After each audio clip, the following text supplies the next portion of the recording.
Well, Chris, first of all, welcome to West Bromwich Albion. Can you talk us through the timeline of signing for the club? Yeah, it's been a pretty busy day. I've known there's been interest for the last couple of weeks, and you're obviously aware of what a fantastic opportunity it is. And then it's just a case of staying by your phone and waiting for the green light. And luckily that was this morning. And it's been a lot of hours on the motorway, but I'm pleased to get it all done. Yeah, you made your way up from AFC Bournemouth, the club that you've been at since 2019. So why is now a good time to leave and join the Albion? Yeah, I think a few reasons. I think at 27, I'd say I'm probably approaching the most important part of my career.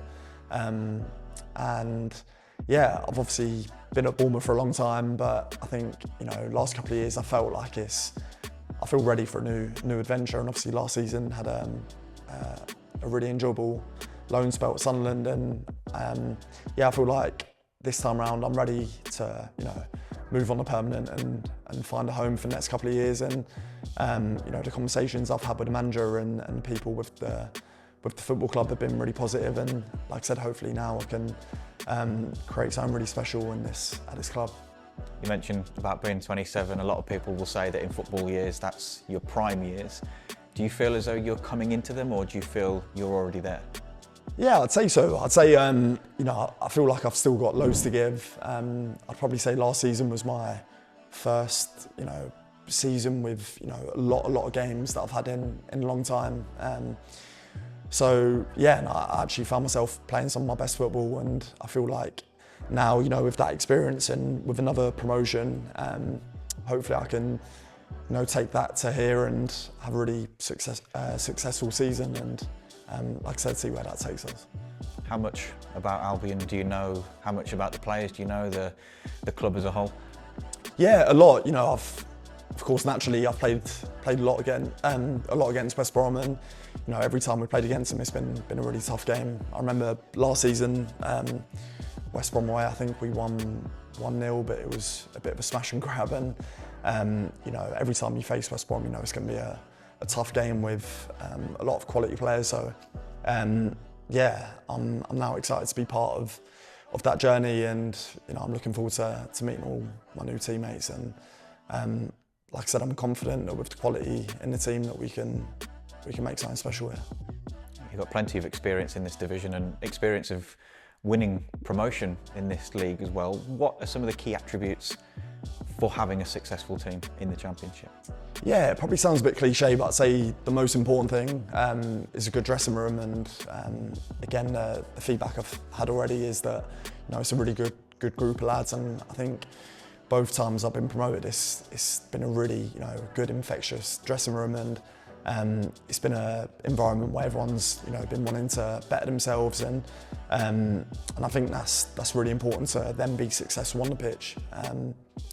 So yeah, I would say that, and also I think a good balance of youth and experience. That's something that last season I felt like there was a good blend, and I think it is important. I think naturally the way football's going, it's getting really young, and there's a lot of young lads who are breaking through, which is amazing. But I think it's also important to have players that have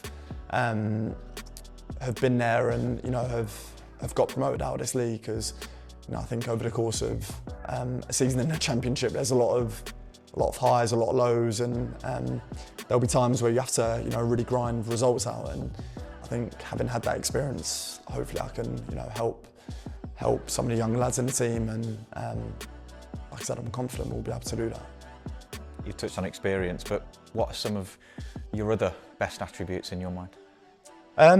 I'd say a lot of my best attributes, I would say, are on the ball. I like to think anyone who has worked with me or seen me play would like to say that I'm comfortable on the ball, and like the pressure of being able to build up from the back, and my composure. And like I said, I'm also aware that there's areas that I can improve on, and of course at 27, I've still got time to improve them. But Yeah, I like to think, again, with the experience that I've got playing in some really big games, you know, playoff finals, World Cup games, hopefully, like I said, I can translate that onto the pitch here at West Brom. And so yeah, I would like to think, you know, people have good things to say about me, but definitely on the ball is one where I like to think I kind of come into my own.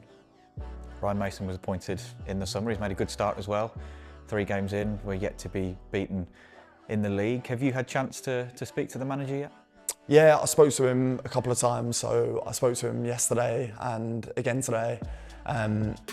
He's someone that I've had really good references from also.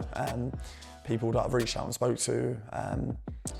Brennan Johnson being one person that I know worked with him at Spurs and had a really good relationship with him, and couldn't speak highly enough about him. And I think, you know, you see that, you know, at 34 to be, you know, in a championship manager and to have had the start that he's had. And again, that's what's exciting for me, you know, to work with a manager that's had an amazing career playing, and I'm sure he's got lots of good ideas to help the team going forward. So yeah, I'm really looking forward to working with him, and the conversations we've had so far have been really positive.